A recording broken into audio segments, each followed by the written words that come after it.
That morning, I thought my life was finally turning around. A big interview, a chance to give my little girl the future she deserved. But when the earth began to shake beneath my car, everything I planned shattered. I was supposed to chase success. Instead, I found a stranger buried in rubble who changed everything I believed about fate, love, and second chances. Do you believe that sometimes disasters don't destroy us? They lead us home?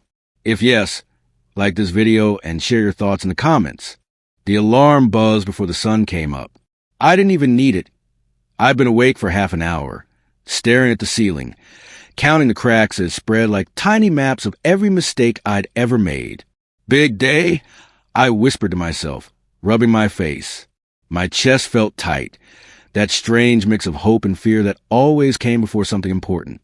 I sat up, careful not to make noise. The apartment was small and sound carried. From the corner of the living room, I could hear Lily's slow breathing. She'd fallen asleep on the couch again, wrapped in that faded blue blanket she refused to let go of. Her teddy bear, the one missing an eye, was tucked under her arm like always. I walked over and knelt beside her. Her hair was a mess, wild little curls everywhere. Her lips moved like she was whispering in her sleep. Maybe she was dreaming about her mom again. I brushed a strand of hair from her cheek and whispered, "Daddy's gonna make it better, baby. I promise." The promise tasted familiar. I'd said it too many times to count. I straightened up and looked at the clock. 6:12 a.m. The interview was at 9 across the city. If the trains ran on time, I'd make it with a few minutes to spare. I went into the bathroom and stared at the mirror. The man staring back looked older than 32. Tired eyes, rough beard, lines that didn't used to be there. I picked up the razor. "Let's not screw this up," I muttered, as the blade scraped across my jaw. I practiced answers in my head. "Why do you think you're a good fit for this position?" "Because I'm desperate. Because I've been fixing pipes and hauling boxes for the last 3 years while trying to keep my daughter fed. Because I can't keep telling her, maybe next month, every time she asks for a new pair of shoes." But I couldn't say that. I had to sound calm, professional, like I belonged in an office again. I rinsed my face, buttoned my only clean shirt, and tied the same navy blue tie I'd worn to my wedding. The knot was uneven, but would do. Behind me, Lily stirred. "Daddy?" Her voice was soft, sleepy. "Morning, bug," I said, turning with a smile. "Go back to sleep. It's early." She rubbed her eyes and sat up. "You got work." "Interview. Remember? The one we practiced for." Her sleepy grin made my chest ache. "The one that gives us a house with a backyard?" "That's the one." She nodded like it was a done deal. "You'll get it. You always do." I laughed under my breath. "If only you were on the hiring team." She giggled, then yawned so wide her tiny arms flopped to her sides. "Can we have pancakes when you get back?" "If they hire me, we'll have pancakes for a week." Her eyes lit up. "And syrup?" "Buckets of it," I said, and she squealed before flopping back on the couch. I grabbed my worn briefcase, checked my papers one last time, and stood at the door. My reflection in the window glass caught me off guard, a man in an old shirt and borrowed confidence. "Okay," I whispered. "Today's the day." But before stepping out, I looked back at Lily again. Her little hand was still clutching the teddy bear, her mouth open just slightly, like she was breathing in the whole world. She had her mother's nose. Every time I saw it, I felt that old sting in my chest. I'd promised her mom I'd keep Lily safe, give her everything she deserved. I hadn't done great so far. Rent was late. Bills piled up. But maybe today could change that.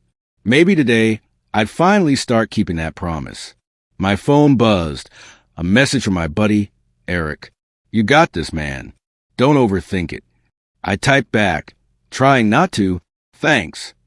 As I slipped the phone into my pocket, I caught sight of the cracked photo frame on the counter. Me, my wife, and baby Lily back when things still made sense. My throat tightened. "Wish me luck." I murmured. I opened the door. The morning air was cool, the street still quiet. The city smelled of dust and wet concrete. A stray cat darted across the road. I took one step down the stairs, then another.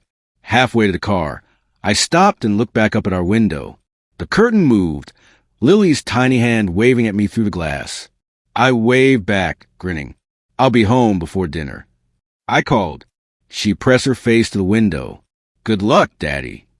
That voice, so full of faith, hit something deep inside me. I turned, squared my shoulders, and walked toward the car. My heart thudded like a drum in my chest. The day felt charged, too still, too bright. Even the birds sounded nervous. As I reached for the door handle, a strange vibration rippled through the ground. I frowned. Maybe a heavy truck passing by. But then it came again, harder. The concrete trembled under my shoes. What the hell? I whispered. A low, guttural roar rose from somewhere beneath the street. Deep, angry, endless. The air itself seemed to shake. A power line sparked overhead. Dogs started barking. And then the earth moved. The car rocked violently as the street split with a deafening crack. I stumbled, grabbing the hood for balance. Somewhere behind me, I heard glass shatter and Lily scream my name. Lily! I shouted, my heart pounding as the ground shook beneath me. The roar was everywhere, in the air, in my chest, and my bones.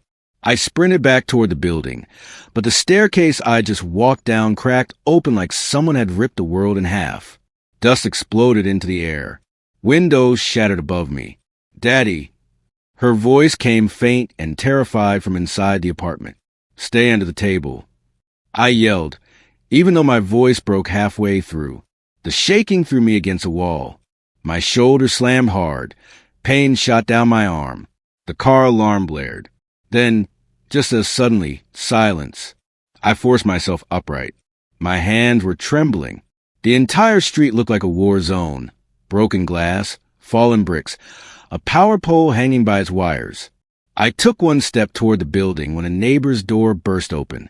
Mrs. Kahn stumbled out, coughing. Lily, she gasped. She's fine, I got her. I nearly collapsed. Where is she? She's with my son outside the schoolyard. Go! I didn't even thank her.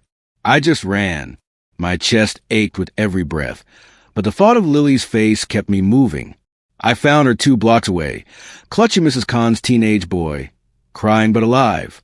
I dropped to my knees and pulled her into my arms. I'm here, Bug. I'm here. She sobbed into my shirt. I thought you. I'm okay.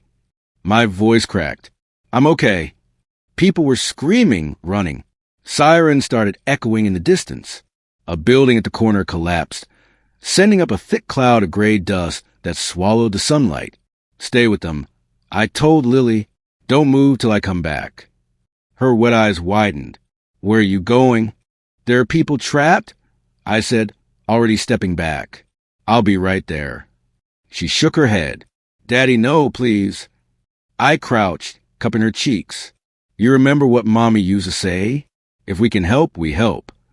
She nodded slowly, lip trembling. That's right, I said softly. I'll be back before you know it. I kissed her forehead and ran. I should have gone to my car. Should have driven to that interview. The one I prayed for every night. But every scream I heard pulled me further away from it. The ground trembled again, lighter this time, like an aftershock. Dust fell from broken walls. A man was shouting near the bakery. I sprinted toward the sound. He was trying to lift a chunk of concrete, shouting for someone beneath it. Help me, he yelled. My sister stuck. I dropped my briefcase and ran to him. We pushed together, grunting, but the slab didn't move. I looked around, spotted a metal rod, jammed it underneath, and heaved with everything I had. The slab tilted, just enough for him to drag a young woman out. Her leg twisted, blood staining her jeans. She wasn't his sister after all. He didn't even know her. He just disappeared into the chaos once she was free. Hey, wait! But he was gone. The woman groaned. Please, she whispered. Don't leave me. I won't. My voice came out rough. I knelt beside her. Dust covered her face, streaked with tears. She looked barely 20-something, messy brown hair, eyes full of panic. My name's Anna, she gasped. I can't move my leg. I'm I caught my breath. I'm Ryan. You're gonna be okay, Anna. She grabbed my wrist, so tight it hurt. Don't let it fall again. Please. I won't, I said. I tore off my jacket and shoved it under her head. Try to stay still. The air smelled like smoke and gas. I could hear another wall creaking nearby. Every second felt borrowed. I looked toward the main road, fire trucks, people shouting. I could run and call for help. But if another aftershock hit before they got here, she'd be crushed again. Ryan, she whispered, you should go? I'll be fine. I almost laughed, bitter and breathless. You're not fine. Her lip quivered. You'll miss something important. The words hit me like a slap. The interview. The chance. Everything I'd been waiting for. I looked at my watch, 9:05. I could still make it, if I left now. But then Anna's hand trembled on my arm, and the sound of distant sirens faded under her soft, broken whisper. Please don't leave me. I swallowed hard. My mouth was dry. I'm not going anywhere, I said finally. You're stuck with me. I grabbed the metal rod again, wedged it under another slab, and pushed. My arms burned. Come on, I muttered through gritted teeth. The rubble shifted, sending dust into my eyes. Ryan! Anna screamed. Stop, don't. It's gonna fall. I ignored her. One more shove, and the concrete rolled off just enough for her to pull her leg free. She gasped, crying. You did it! I fell to my knees beside her, coughing from the dust. Told you I'm stubborn. You! She tried to smile but winced. You're bleeding. I wiped my forehead, saw blood on my hand. Didn't even feel it happen.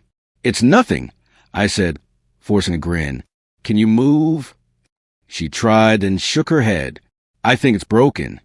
Okay, then I'll carry you. You can't. Watch me. I slid my arms under her and lifted. She was lighter than I expected, but shaking all over. She buried her face in my shoulder. The street looked worse now, wires sparking, smoke rising from somewhere downtown.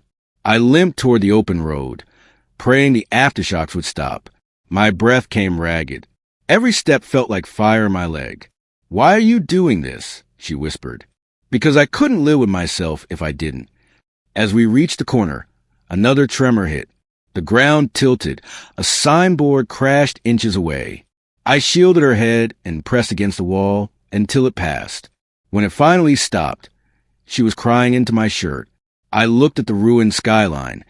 Buildings I used to dream of working in now torn apart. Somewhere out there, the interview I'd been chasing my whole life was still happening. But I didn't care anymore. I adjusted my grip and whispered, Hang on, Anna. We're getting out of this. And with that, I stepped into the dust and kept walking toward whatever was left of the world. The street groaned like it was alive. Dust burned my eyes, smoke stung my lungs, and every breath felt like swallowing sand. I still had Anna in my arms, her weight uneven because of her leg. Hang in there, I said, coughing hard. She clutched my shirt. You should have left me, she whispered. You'll die if you stay. Not my kind of plan, I muttered. Hold still. The ground rumbled again, softer this time, but enough to make the walls tremble. I ducked behind a half-fallen car, setting her down. Her face was pale, streaked with dirt and blood. I can't feel my leg, she said through clenched teeth. It's the shock. I told her, even though I didn't really know, you're going to be okay. She gave a shaky laugh. You don't even believe that. I didn't answer. I looked around for something, anything, to make a splint, broken glass, bent pipes, a metal rod half buried in the debris. I grabbed it. My fingers were already raw, but I didn't care. Ryan, she said again, voice trembling. Please go. You have someone waiting for you, don't you? A daughter? The word hit like a knife. I froze. How'd you know that? You kept saying her name when you were carrying me, she murmured. Lily. For a moment, everything blurred, the smoke, the noise, even the blood pounding in my ears. I saw Lily's face, her tiny hand waving through the window. I'll be home before dinner. And then, just like that, another voice, softer, older, echoed from a place I'd buried deep. Go, Ryan, get her out. My chest tightened. My wife's voice. The hospital. The shaking walls. The screaming nurses. Me trying to pull her free while she told me to save our baby instead. No, I muttered under my breath. Not again. What? Anna asked. Nothing, I said quickly. I forced a metal rod under the chunk of concrete pinning her leg. We're getting you out of here. It's too heavy. Just trust me. I snapped more at myself than her. I pushed. The rod bent. My palms tore open. I felt my nails scrape concrete. My arms shook, muscles screaming. Ryan, stop. Yule. I'm not leaving you. I growled. Not again. Again, she whispered, but I didn't answer. I pushed harder, putting everything I had into it. The slab shifted an inch, maybe two. She gasped, pain flashing across her face. It's moving. Yeah, and so is my spine, I grunted. On 3, pull your leg. 1, 2, now. She screamed as she slid free. The slab dropped behind her with a thud that rattled my bones. I fell to my knees, gasping for air. My hands were bleeding. You did it, she sobbed. You actually... The wall above us groaned. Move! I grabbed her again, pulling her toward the open street. Behind us, the entire section of the building caved in, spraying dust and chunks of concrete. We stumbled forward until I found an opening in what used to be a store, half collapsed, but still standing. I dragged her inside, my legs threatening to give out. We sank to the floor behind a broken counter. I pressed my back to the wall, every breath like fire. Ryan, she whispered, reaching for my arm. You're bleeding. I looked down, a deep gash along my forearm, dripping. I hadn't even felt it. Guess we're both a mess. She smiled weakly. You could have died. Wouldn't be the first time I got close, I said, half a laugh, half a sigh. Outside, the aftershocks faded into distant sirens. The city sounded broken. People crying, alarms wailing, car horns stuck on endless notes. Anna's voice came small, almost afraid. You really didn't have to save me. I did. Why? I stared at the cracked ceiling, then at my hands. Because last time, I couldn't. She didn't ask what I meant, and I didn't explain. I just sat there listening to the faint creak of the world settling around us. After a while, I said quietly, we'll rest here till it's safe to move. She nodded, closing her eyes. Thank you. I leaned my head back against the wall. My arm throbbed. My heart wouldn't slow down.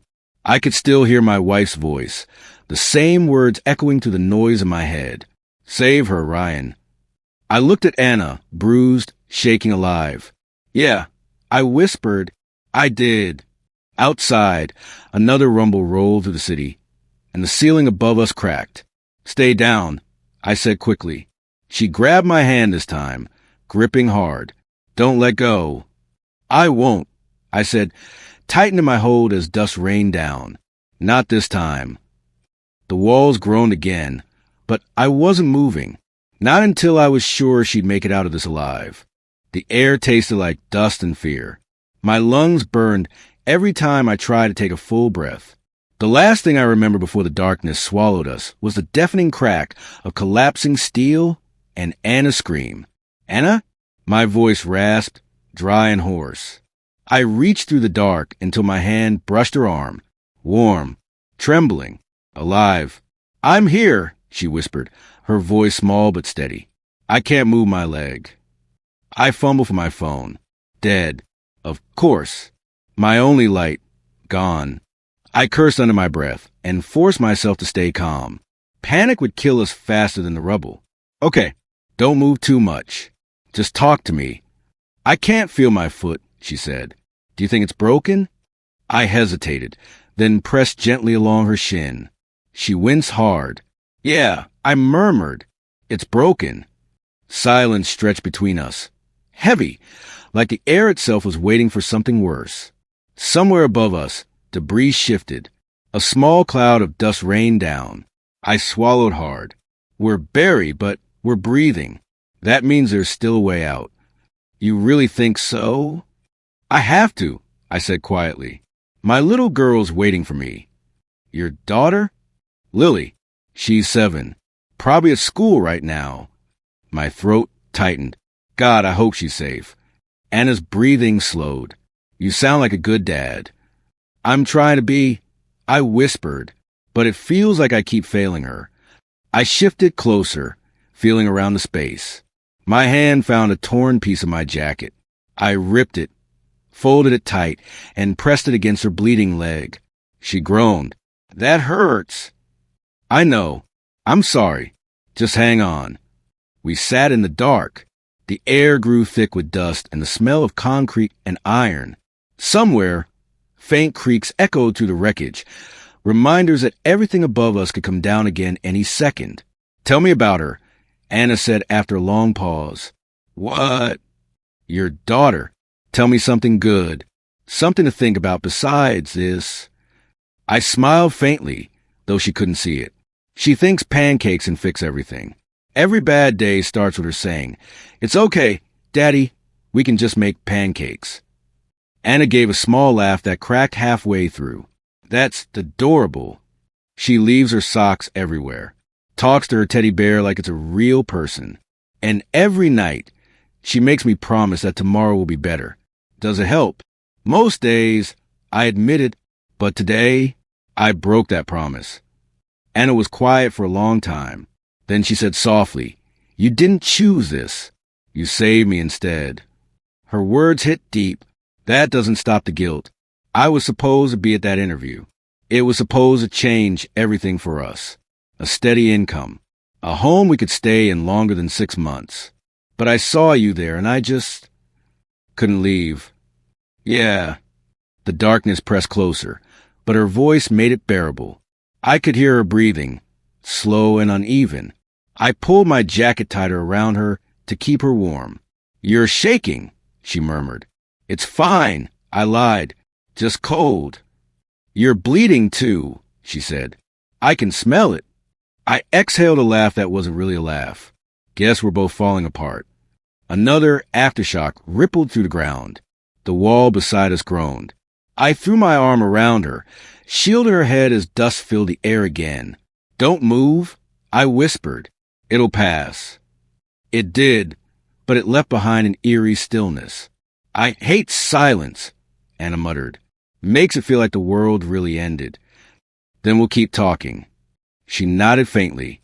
Okay, talk about anything. I thought for a moment. Lily used to pretend our couch was a rocket ship. Every night before bed, she'd say, Strap in, Daddy, we're going to moon. We'd count down together. She laughed so hard when I made the rocket sounds. Anna smiled through the dark. I could hear it in her voice. Sounds like she got your imagination. She got her mom's, I said before I could stop myself. The words hung heavy. You lost her during a hospital quake. Years ago, I couldn't reach her in time. My throat tightened. Every time I hear walls crack, I hear her voice again, begging me to find her. Anna's hand found mine. You found me, she whispered. For a moment, neither of us said anything. Just two people, broken in different ways, buried under the same sky. I squeezed her hand. We're not dying down here. You hear me? Her voice trembled. Promise? I promised my daughter I'd come home. I don't break promises. We sat like that, hand in hand, hearts pounding, as the minutes dragged into hours. The dark wasn't as terrifying anymore. It felt shared. Then, faintly, through the thick silence, came a sound. Did you hear that? I whispered, and I held her breath. A siren. Distant, muffled, but real. Rescue teams. I breathed, my chest flooding with something I hadn't felt in hours. Hope. Anna started to cry quietly. We're gonna make it. Yeah, I said, gripping her hand tighter. We're buried, but we're breathing. And for the first time since the quake hit, I let myself believe we might actually see daylight again. The sirens grew louder, echoing to the cracks like a heartbeat. Anna squeezed my hand. They're close, she whispered, her voice trembling with relief. Keep talking, I said, coughing through the dust. They'll find us faster. I'm right here, she shouted, her tone breaking between panic and hope. I joined in, yelling until my throat burned. A muffled voice answered back, faint, but clear enough to make my heart jump. Hold on, we're coming. I couldn't see the rescuers yet, but the sound of metal scraping against concrete was the sweetest thing I'd ever heard. A beam of light finally pierced the darkness. I blinked hard, half blinded by it. 2 survivors, someone shouted. We've got them. Anna sobbed, raw, shaking. I laughed, or maybe it was just a sound of disbelief. My entire body felt like lead. I tried to move toward the light, but my legs gave out halfway. Go! I told her, though my voice barely worked. They'll get me after you. She gripped my sleeve. I'm not leaving without you. Before I could argue, a rescuer crawled in, reaching for her. Another hand grabbed my shoulder. The smell of dust and sweat and life filled the air. It's over, one of them said. You're safe now. I didn't realize I was crying until someone wiped my face. My chest heaved once, then everything went black. When I woke, white ceiling lights glared down at me. The steady beep of a monitor pulsed beside my ear. My mouth was dry. My ribs ached with every breath. Hey, a nurse's voice said softly. You're lucky. You made it.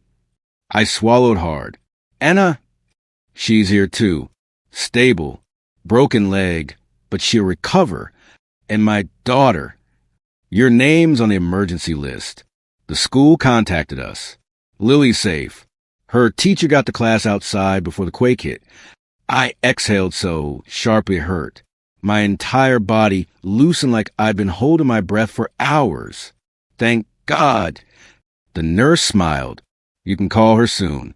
Rest first. Rest. I should have felt relief, but my mind wouldn't stop spinning. I saved a life. I lost a job. I kept my daughter safe by pure luck. What kind of father gambles that close to disaster? I stared at the ceiling, guilt crawling up my chest. That interview, my one chance, gone in a blink. No backup plan. No second shot. A quiet knock came from the curtain beside my bed. Hey! Anna's voice murmured. I turned my head. She was leaning on crutches, pale but smiling faintly. You look better than I expected, I said. She let out a shaky laugh. You saved my life. I wasn't about to let you off that easy. Don't thank me, I said. You would have done the same. I'm not so sure, she whispered. You gave up your chance for me. I heard one of the nurses talking. You missed a job interview? I nodded. It's fine. There'll be others. Will there? She asked softly. Her question hung between us. I didn't have an answer. Just a memory of Lily's face flashing in my mind. Her bright eyes, her little hands clutching that teddy bear. Yeah, I said finally. I'll figure it out. I always do. Anna bit her lip, eyes glassy. You're a good man. I'm just a dad, I said. That's all I know how to be. We sat in silence for a while. The machines beeped softly, filling the space between our breaths. I owe you more than I can ever repay, she whispered. I shook my head. You owe me nothing. Just live. That's enough. Her hand brushed mine briefly, warm, hesitant, and then she turned away. I'll see you tomorrow, she said. But the next morning when I woke, her bed was empty, sheets folded. No note, no goodbye. I stared at the space she'd left behind, a dull ache blooming in my chest. Maybe she'd been a stranger, maybe not. But down in that darkness, we'd shared something real. Fear, hope, life itself. And now, just like that, she was gone. I reached for my phone, finally charged, and opened Lily's picture. Her smile filled the screen. Yeah, I whispered to myself. I'll figure it out. Because for her, I always had to. I kept checking my phone, every morning, every night. Nothing. No message, no missed call, no trace of her. Anna had disappeared like she'd only existed between those walls of rubble and the white sheets of that hospital bed. Maybe she had to go home, I told myself, though the thought never felt right. A week passed. Then 2. My stitches healed, but my life didn't. The rent was due, my wallet was thin, and the city still looked broken. Cracked sidewalks, half-fallen signs, empty buildings. I went back to fixing things no one else wanted to touch. Pipes, windows, fences. Anything for a few bills to keep the lights on. Lily followed me everywhere. She'd sit cross-legged on the floor, drawing in her little notebook while I worked. "Daddy?" she asked one evening, looking up from her paper. "Is the nice lady from the hospital okay?" I paused mid-hammer. "What lady?" "The one you saved," she said, as if I could have forgotten. "The pretty one with the brown hair. You told me about her when I was scared of the thunder." "Yeah," I said quietly. "She's fine, sweetheart." "Then why doesn't she call you?" I smiled faintly. "Maybe she lost my number." "Can we find her?" she asked. I looked at her small, hopeful face. "Sometimes people come into our lives for a little while, Lily, just long enough to teach us something." "What did she teach you?" I set the hammer down and sighed. "That it's still worth helping someone, even when it costs you." She tilted her head. "Even your job?" "Yeah," I said softly. "Even that." She thought about it for a second, then nodded like it made sense to her 7-year-old heart. "Then you're a hero." I chuckled. Heroes don't worry about rent.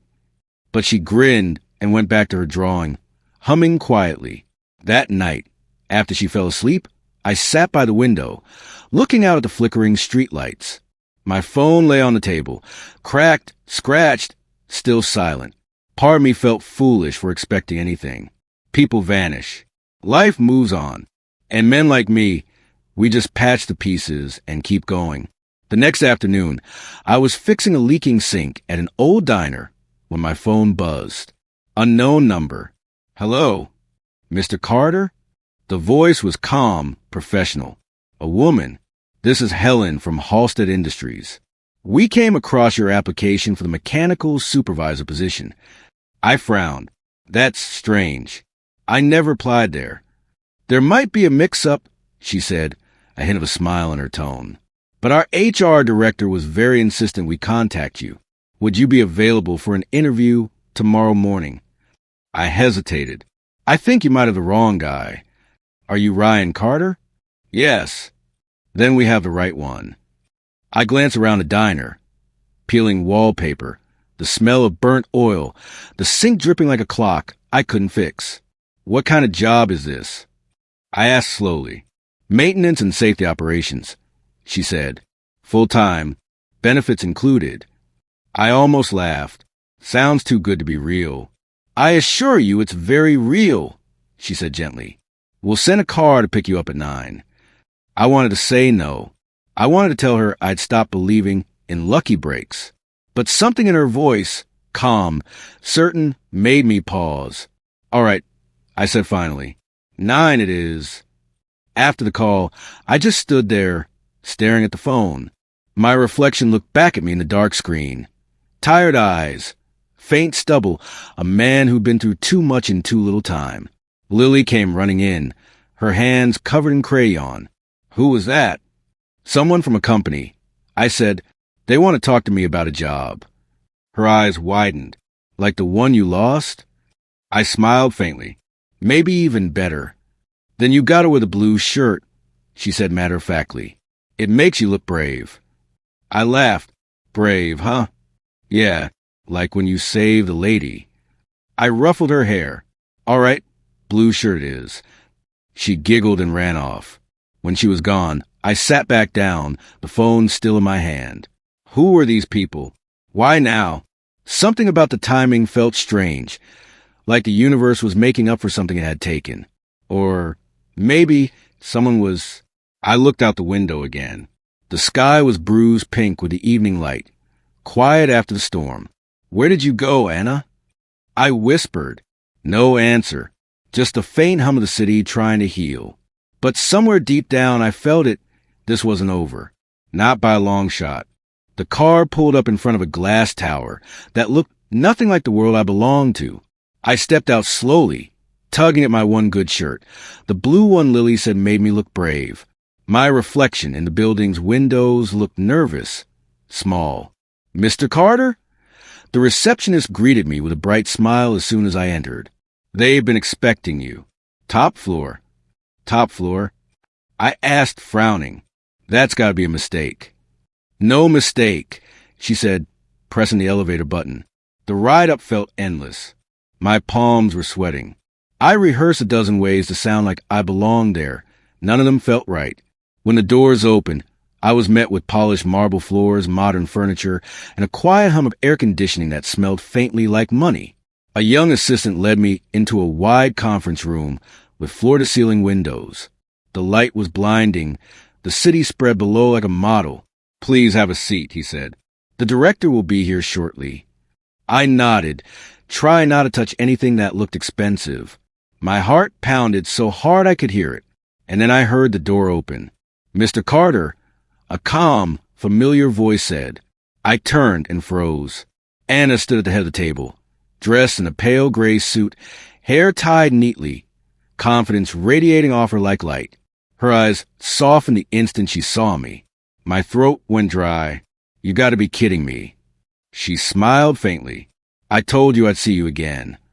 I just stared, lost somewhere between shock and disbelief. "You're the CEO?" "Technically, yes," she said, walking closer. "Though right now, I'd rather just be the woman who owes you her life." I let out a nervous laugh. "So this whole thing, the job offer, the car, that was you?" She nodded. "I wanted to do it the right way. You didn't need charity. You deserved an opportunity." My chest felt tight. "You could have just called." "I didn't know if you'd answer," she said softly. I looked down at my hands, scarred, rough, not the kind of hands that belonged in rooms like this. "I don't know what to say." "Say yes," she replied simply. I blinked. "Yes to what?" "The position," she said. "Head of safety operations. Full salary, benefits, flexible schedule, so you can still pick up your daughter from school." My mouth opened, but no words came out. I don't even have a degree," I stammered. "Half the time I'm just fixing pipes with duct tape." She smiled. "And yet you kept 2 people alive under a collapsed building. I think you're qualified." I laughed, half in disbelief, half because my voice was cracking. "You're serious?" "Completely." I rubbed the back of my neck. "You know, most people would have just said thank you." She looked down for a moment, then back at me, eyes shining, steady. "You didn't just save me, Ryan. You reminded me why I built this company in the first place. To make something that actually helps people. And I forgot that somewhere along the way." Something in my chest loosened. "I didn't do it for a reward." "I know," she whispered. "That's what makes you the kind of person I want here." I leaned back, trying to process everything. The sunlight caught the edge of the table, bouncing off her ringless hand. I noticed how different she looked from the woman I pulled out of the rubble. Stronger, calmer, alive. "What did you tell your board?" I asked quietly. "That I found the right man for the job," she said. "They didn't argue." I couldn't stop the laugh that slipped out. "They must trust you a lot." She smiled. "They do, and so do I." There was a silence between us. Warm, real, like a breath we both needed to take. Finally, I said, "All right, I'll do it." Her smile widened just slightly. "Good." I felt something sting behind my eyes, and I blinked fast. "You really didn't have to do all this." "I know," she said, "but I wanted to." "Why?" She hesitated, her gaze softening. "Because you didn't walk away. And I can't forget that." I nodded slowly, still trying to wrap my head around it all. "Guess life has a strange sense of humor." "Sometimes," she said, her lips curving gently. "Sometimes it just gives second chances to the people who need them most." I exhaled, finally letting myself smile. "Then I'll try not to waste mine."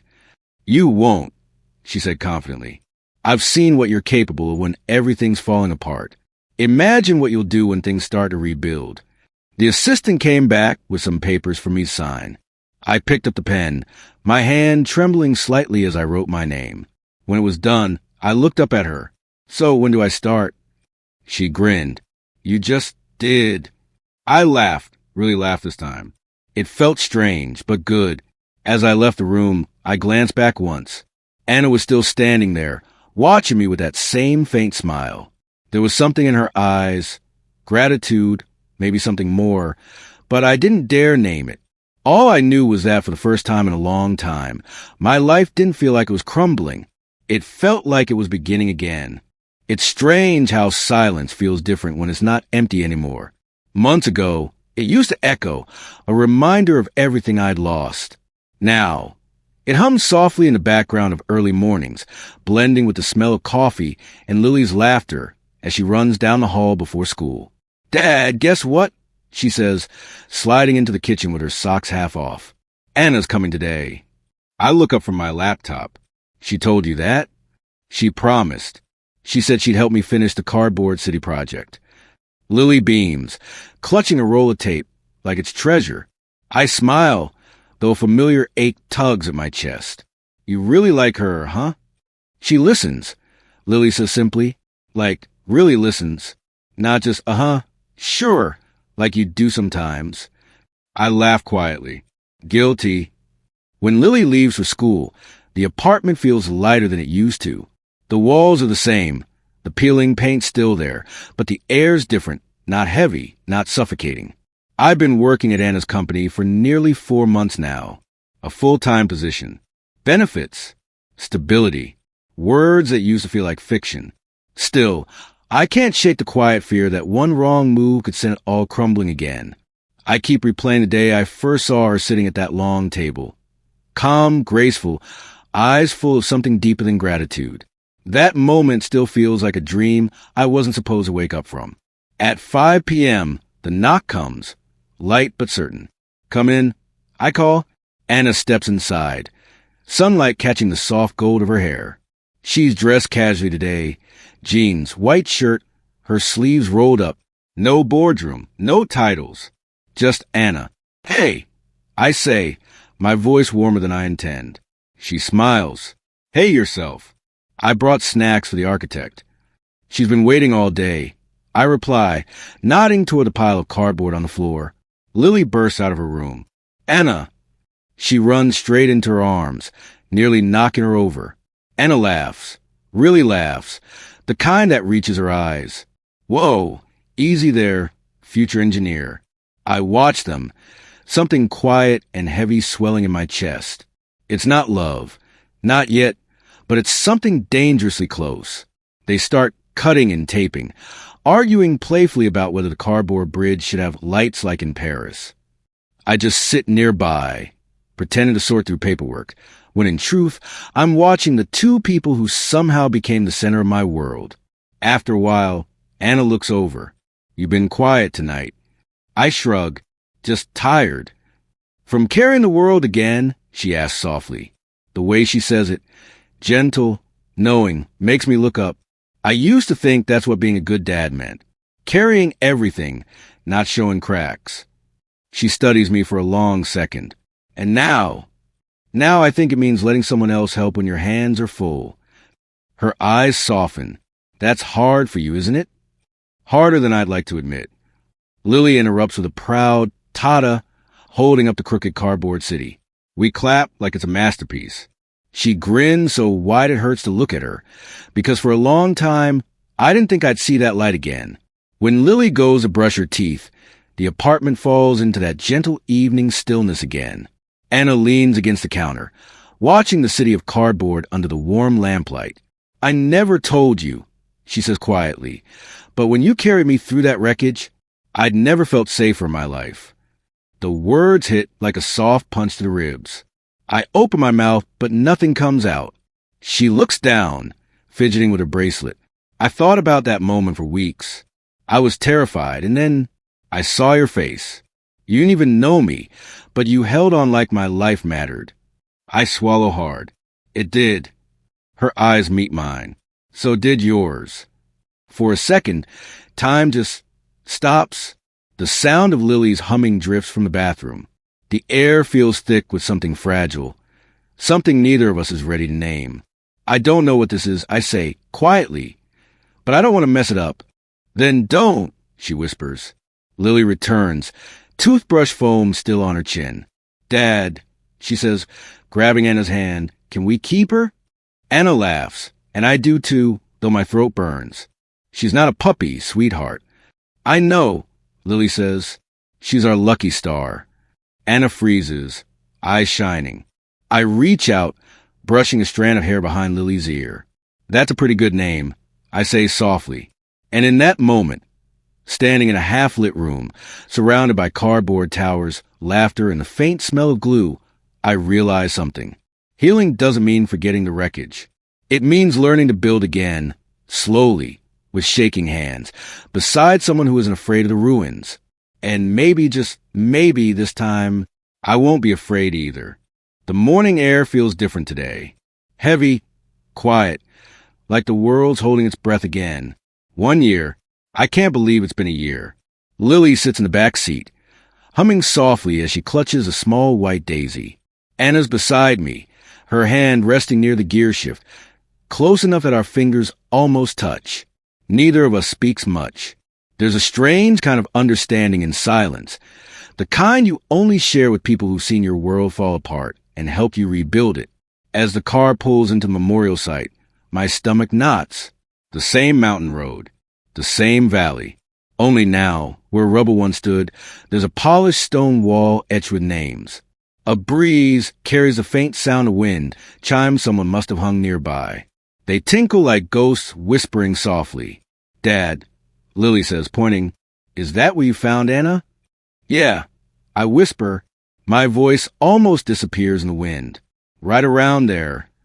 Anna looks at me, that quiet, steady gaze that still shakes me more than I like to admit.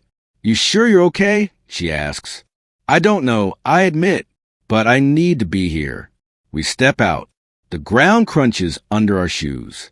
I carry a single Lily, her name, because it feels right. Lily skips ahead a little, her braids bouncing. It's pretty here, she says, crouching to set her daisy beside the memorial. Yeah, I manage. It wasn't always. She looks up at me, frowning slightly. Were you scared back then? I kneel beside her, terrified. But you know what's weird? What? I wasn't scared of the ground shaking. I was scared of losing you. She wraps her little arms around my neck. You didn't. For a second, I can't breathe. The warmth of her hug hits deeper than anything the quake ever broke. Anna kneels beside us, her hand brushing my arm. She's right, she says softly. You didn't lose her. You found both of us. I glance at her, and there's that look again, the one that says everything we haven't yet dared to say out loud. We stay quiet for a while. The sun climbs higher, cutting through the cold morning haze. People pass us, families, survivors, volunteers. Some cry, some smile, but everyone's eyes carry that same flicker of memory of what we all left behind that day. I trace my finger over a name I don't know, just to feel the weight of someone else's story. And then I hear Lily again. Dad, are you crying? Yeah, I admit, wiping my eyes. Just remembering. Anna steps closer. You don't have to hide that anymore. I know, I say, though my voice cracks. It's just, I spent so long pretending I was fine. Fixing, working, surviving. I forgot how to actually live. Her hand finds mine. You learned again. I let out a small laugh through the tears. Maybe because someone refused to disappear twice. She smiles faintly. I almost did, you know. I thought I'd never see you again after the hospital. I was scared you'd move on without even realizing what you'd done for me. I didn't save you, I say quietly. You saved me right back. She exhales, her eyes glistening. Then I guess we're even. I take a step forward and kneel, placing the lily on the ground. The petals tremble in the breeze. Thank you, I whisper, not to anyone specific, maybe to the earth itself. Thank you for shaking my world. Anna kneels beside me, Lily on the other side. The three of us just stay there. No words, no noise, just breath, sunlight, and the sound of the chimes. Inside my chest, something unclenches, something that's been locked since the day everything fell apart. I see flashes, the dust, the screams, and his hand reaching for mine, Lily's face in the dark. I used to think that moment broke me. Now I see it differently. That was the day my old life ended, but it's also the day this one began. As we walk back toward the car, Lily slips her hand into Anna's. When I grow up, she says, I want to build houses that don't fall down, so no one gets scared again. Anna smiles down at her. That's a beautiful dream. It's not a dream, Lily insists. It's a plan. I laugh. The kind that feels clean, unburdened. That's my girl. We reach the car, but I pause, turning for one last look at the valley. The sunlight glints off the memorial stones, blinding for a second, like the world reminded me that even scars can shine if the light hits them right. Anna watches me quietly. What are you thinking? That I spent years asking why the ground had to break. I say, and now I finally get it. If it hadn't, I wouldn't have found what was worth rebuilding for. She squeezes my hand, eyes soft. So this is home now? Yeah, I breathe. Not a place. A feeling. We drive back with the windows down. The wind smells like rain and soil, like life after storm. Lily sings softly in the back seat, her voice slightly off-key, but perfect to me. Anna leans her head against the window, sunlight painting her face gold. I glance at them, my daughter, my miracle, and the woman who walked with me through the ruins. And for the first time in years, the silence inside me doesn't ache. It's full, still, whole. When we reach the city limits, Lily tugs my sleeve. Dad, yeah, can we come back next year? I smile. Every year, sweetheart. She grins and leans against Anna's shoulder, already half asleep. I grip the wheel a little tighter, the road stretching out ahead, clear, endless, and alive. For so long, I thought survival was enough. But standing here now, a year later, surrounded by the two people who turned my wreckage into something sacred, I finally understand. Surviving isn't living. Living is forgiving yourself. And I finally do,